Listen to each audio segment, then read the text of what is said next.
नमस्कार साथियों, मैं हूं जितेंद्र कुमार और आप देख रहे हैं इंडिया पब्लिक न्यूज़ कटिहार। आज हम कटिहार में मौजूद हैं और कटिहार ज़िले का जो ये हवाई अड्डा का इलाका है, यहाँ से कुछ ही दूरी पर हवाई अड्डा है जहाँ की आज तक हवाई जहाज़ का स्टेशन बनना था, नहीं बन पाया। चलिए उन बातों पर हम चर्चा नहीं करेंगे, लेकिन संगीत का जो है एक अड्डा बन चुका है हवाई अड्डा।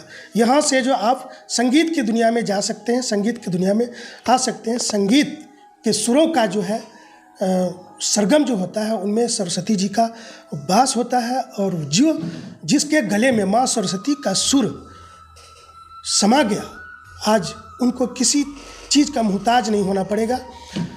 अगर जिसके अंदर में सरस्वती की कला आ गई, उनको जो है कि सामाजिक किसी भी बंधन में वो व्यक्ति नहीं बंध सकते हैं। कहने का मतलब है कि वो कभी झुक नहीं सकते हैं और दिनों दिन उनकी जो है तरक्की निश्चित है। माँ सरस्वती का ये देन है, और कला जहाँ है वहाँ माँ सरस्वती का साम्राज्य है। उनके चरणों में आकर के बहुतों ने अपने तकदीर को संवार लिया है। ग्रामीण भजन कीर्तन से लेकर के फिल्मी दुनिया तक में कला के आधार पर जो एक साम्राज्य कायम कर चुका है। एक एक व्यक्ति जिसके अंदर में कुछ नहीं है, उसके अंदर में अगर ज्ञान है, कला है, तो वो इस दुनिया में राज कर सकता है। तो इन तमाम बातों को लेकर हम हाजिर हुए हैं, और हमारे जो दाहिने तरफ है और बाएं तरफ है, तो आज जो है कि दाएं तरफ जो है वो गुरुदेव है और बाएं तरफ जो है एक शिष्य है। इन्हीं के माध्यम से आज हम सर तक पहुँचे हैं, और इनसे पहले हम कभी भी नहीं सुने थे सर के विषय में, न ही कभी जानते थे। इन्होंने बताया कि हम गाने में इंटरेस्ट रखते हैं और हमारे सर हवाई अड्डा में रहते हैं। थोड़ी हमने उत्सुकता जगी, क्योंकि जब स्टूडेंट के ज़माने में थे तो हम भी कुछ न कुछ गुनगुना लिया करते थे, लेकिन पढ़ाई का इतना टेंशन था, 9, 10, 11 ये करो वो करो, संगीत भूल गए। चाहत वहीं दब कर रह गई। आज देखते हैं कि सर के साथ बैठे हैं, कहते हैं न मेरे सिर पे रख दो बाबा अपने दोनों हाथ, देना है तो दीजिए जन्म जन्म का साथ। तो इधर है रंजीत जी, इसको हम कल ही इनसे हम परिचित हुए हैं, एग्ज़ाम सेंटर पर मिले, इंटरमीडिएट का एग्ज़ाम चल रही है, और इन्होंने जो बताई आज उसका नतीजा है कि आज हम सर के सामने हैं और सर के जो है बगल में बैठे हुए हैं।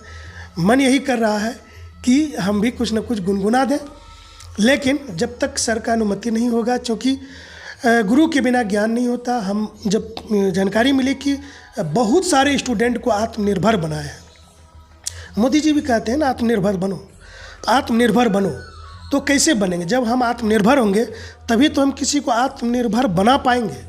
और सबसे बड़ी रोचक बात है कि सर अपने ज़माने के पुराने समय से जो है संगीत से जुड़े हुए हैं। शुरुआत यहीं से करते हैं। सर, थोड़ा सा आपका परिचय दर्शकों के लिए।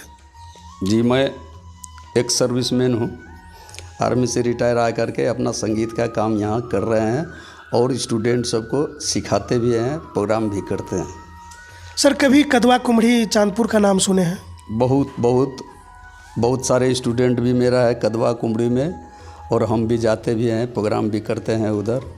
ये तो अपना इलाका हुआ, और सर के पास जो है कि बहुत ऐसे स्टूडेंट हैं जो कि अदर स्टेट, माने बहुत दूर दूर तक के विद्यार्थी सर का नाम सुनते हैं और यहाँ आते हैं और यहाँ कला सीखते हैं। जब हम लोग यहाँ पहुँचे थे तो गेट के सामने एक भजन चल रही थी। अरे ओ सर, थोड़ा सा गा दें। गई। अरे द्वार पालो कन्हैया से कह दो, द्वार पे सुदामा गरीब आ गया है।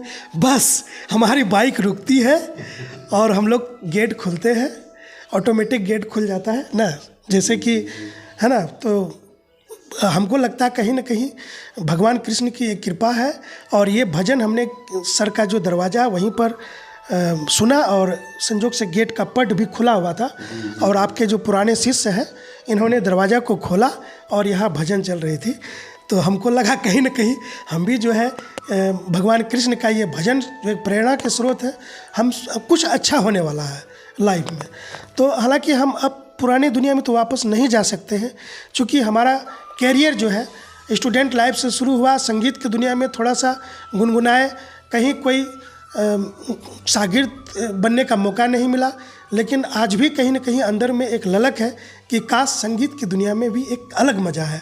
जी सर। जी, संगीत की दुनिया में अलग मज़ा है। जी जी तो काश हम इस दुनिया में नहीं रह के अगर उसी दुनिया में जाते तो शायद कहाँ तक पहुँच पाते ये तो नहीं पता है, लेकिन कहते हैं ना राह बताने वाला गुरु होता है। तो सर भूले भटके ही सही हम आपके पास पहुँचे हैं और थोड़ा सा हम गुनगुनाए हैं सर, थोड़ा सा चाहेंगे कि आप हजारों विद्यार्थियों का भाग बदले हैं, तो वक्त जो है कि अब हम लोगों का उम्र भी जो है कि ऐसे दराज पर है कि जिम्मेदारियां बढ़ गई है सर, लेकिन मन तो मन है ना।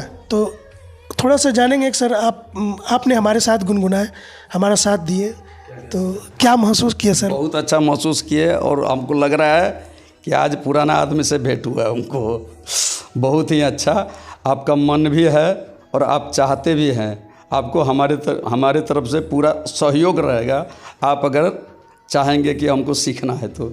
सर आपने कहा कि हम सर्विस में थे, जॉब में थे, और किस डिपार्टमेंट में थे और क्या करते थे? डिपार्टमेंट में हम थे आर्मी में। जी जी, सुरक्षा डिफेंस विभाग जो देश का जो है, देश का जो सबसे बड़ा विभाग है डिफेंस विभाग, जहाँ की सरकार खर्च करने में कोई कोताही नहीं करती है। आप अक्सर से न्यूज़ में देखते होंगे ये विमान खरीदा गया, वो विमान खरीदा गया, वो सारा चीज़ खरीदा गया। तो आर्मी में भी सर संगीत का बैंड बजता? जी, आर्मी में भी संगीत में थे हम, और आर्मी का जितना भी काम था आर्मी का भी काम करते थे, और घर आने के बाद भी इस चीज़ को आज तक हम बरकरार रखे हैं। बचपन में कहाँ से प्रेरणा मिली आर्मी में? बचपन में आर्मी से ही प्रेरणा मिला हमको, संगीत के द्वारा, जो कि वहाँ जाकर संगीत का डंका बजा दिए। जी जी जी जी जी, आर्मी में जाकर। कौन सा गाना पसंद करते थे? उसके बाद आर्मी में तो सिर्फ अंग्रेजी गाना चलता है, हिंदी गाना नहीं चलता है।